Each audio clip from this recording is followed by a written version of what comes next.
What's up, guys? Now this here is for my friends over there in Canada. Let's check out this video. I don't know what's going on. It seems like the Trump administration blames Canada, specifically Vancouver, for the role in the U.S. drug crisis. Now this just sounds crazy. Just listening to it sounds crazy. Looking for somewhere to point the blame. If there's a U.S. drug crisis, it's not because it's my opinion. But we're gonna listen to what they got to say. But I'm just gonna tell y'all right now, it's not because of Canada. It's not because of Mexico. There's a U.S. drug crisis. It's because of the U.S. We gotta take responsibility for our actions and the things that we allow. Straight up. So let's go. We're gonna check it in and see what's. Let's go.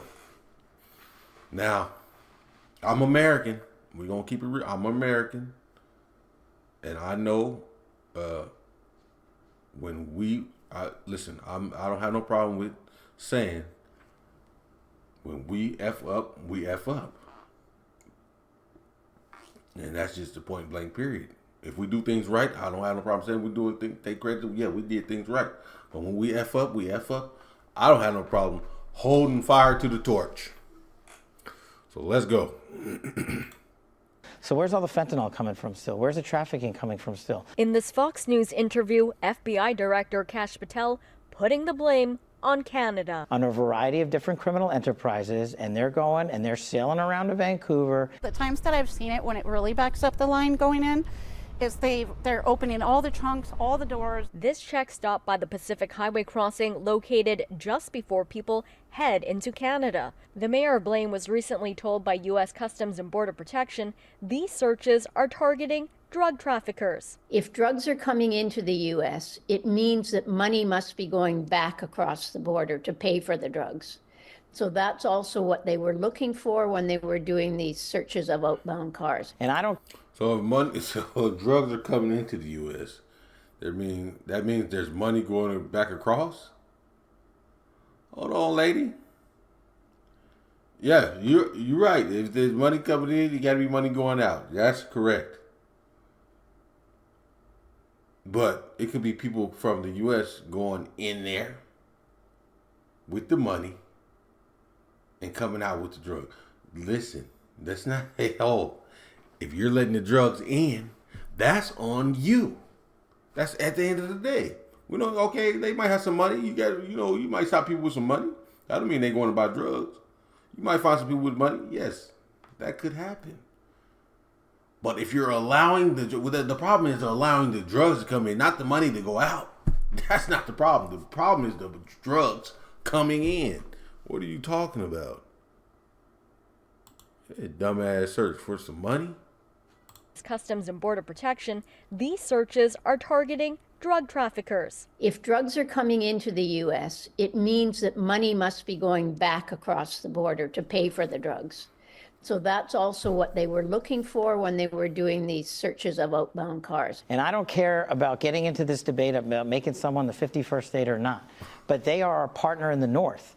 And say what you want about Mexico, but they helped us seal the southern border. But latest data from the U.S. CBP shows 6.3 kilograms of fentanyl were seized at the northern border last month, a fraction of the nearly 300 kilograms of fentanyl intercepted from Mexico. All of this. Whole ass. Man, this dude, for real, bruh. Hold on before I overreact. Hold on. Yeah, 6.3 kilograms. Look, but let's just keep it real. Hold on. 6.3 kilograms. If you look at the numbers, it seems like less is coming from Canada if we look at the numbers. Facts. It's like more people are trying to get fentanyl and stuff in from the southern part than the northern part. That's how it looks. Now, are they trying to say that more is coming in from Canada and that's what because he was trying to say they're not, okay, Yeah, so he's trying to say that more is coming in from Canada because their borders are so lenient. They're not helping close up the northern borders, so more is coming in. That's why you're getting less stoppage. And then he said Mexico helped us close up the borders down there. That's why we're stopping more drugs in Mexico than up north. But hold on. See, there's two ways to look at this. That 300 kilograms that you guys supposedly stopped, that could be a fraction of what's coming in from Mexico. You know what I'm saying? And just like the 6.3 kilograms from Canada, that could be a fraction of what's coming in from Canada. Of course, you guys are not stopping everything that's coming in, but come on, man, you 300 kilos, bro. Just common sense. You know, there's way more than 300 kilos getting in from the southern borders, bro. Come on.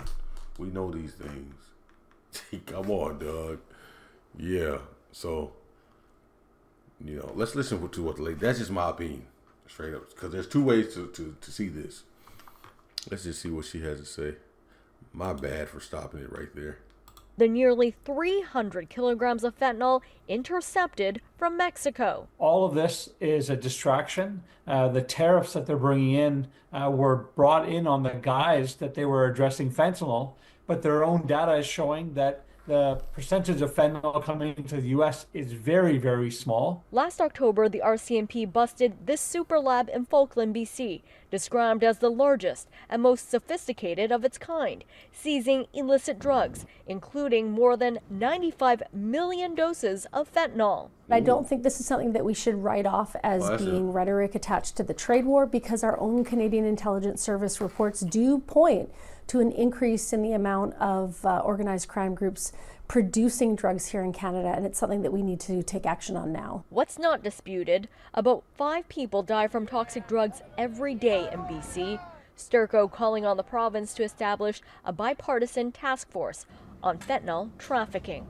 Angela Jung, Global News. Hold on. I need to see how much they said. How much that's crazy.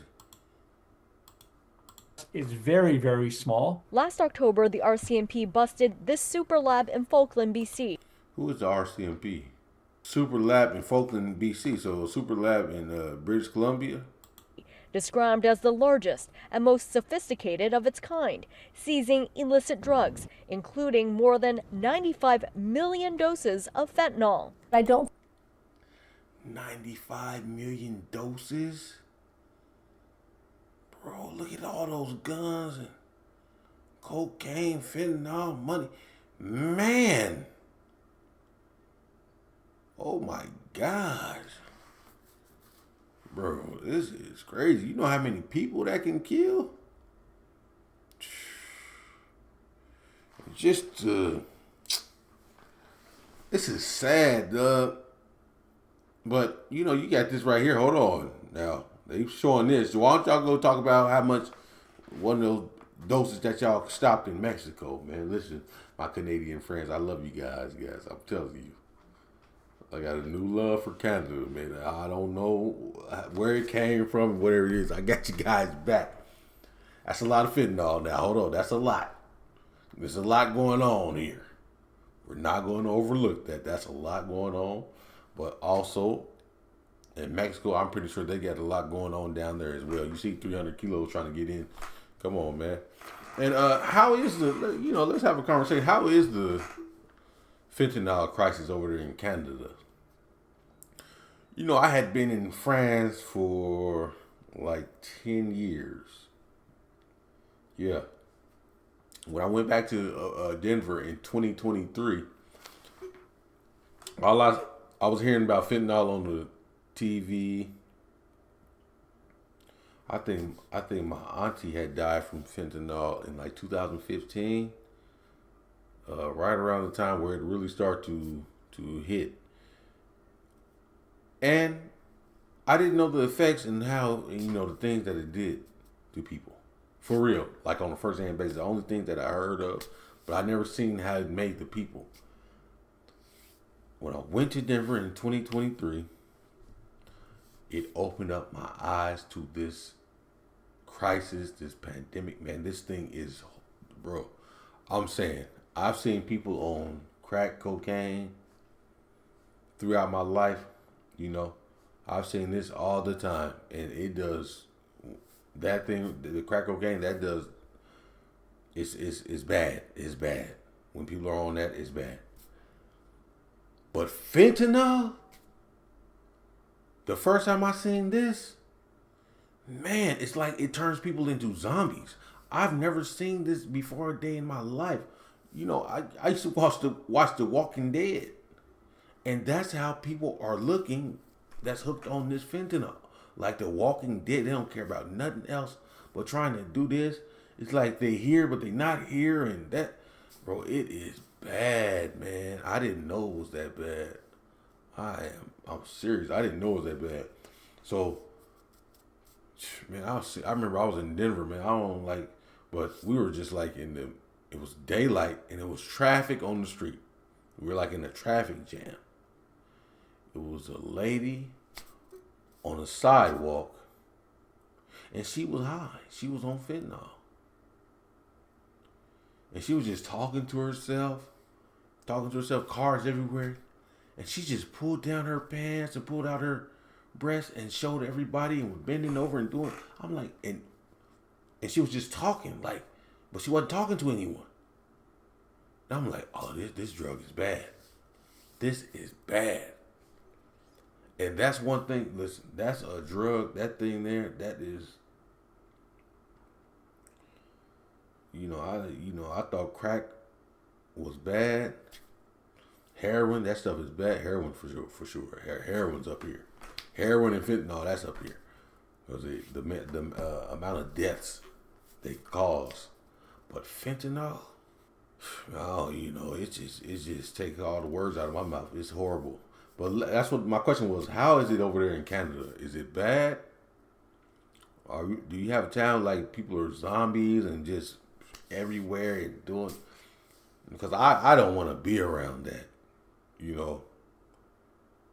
Nobody wants to be around that. You know what I'm saying? And over in France, it hasn't hit like that over here. So we're cool right now. Just in the last 10 years, crack in Paris has been booming up there. But man, that fentanyl thing is crazy. But yeah, hey man, they trying to put it on Canada. It's not Canada. Come on, dude. It's not Canada's fault, bro. I believe that most of it's coming in from Mexico. Now, it might be a lot coming in from Canada as well. Maybe. I don't know. But when you see the numbers of how much it stopped coming from Canada to how much it stopped from Mexico, it shows you that there's a lot of attempts from Mexico, from the south than the north. Well, anyway, guys, let me know what you guys thought about this, and I will see you in the next video.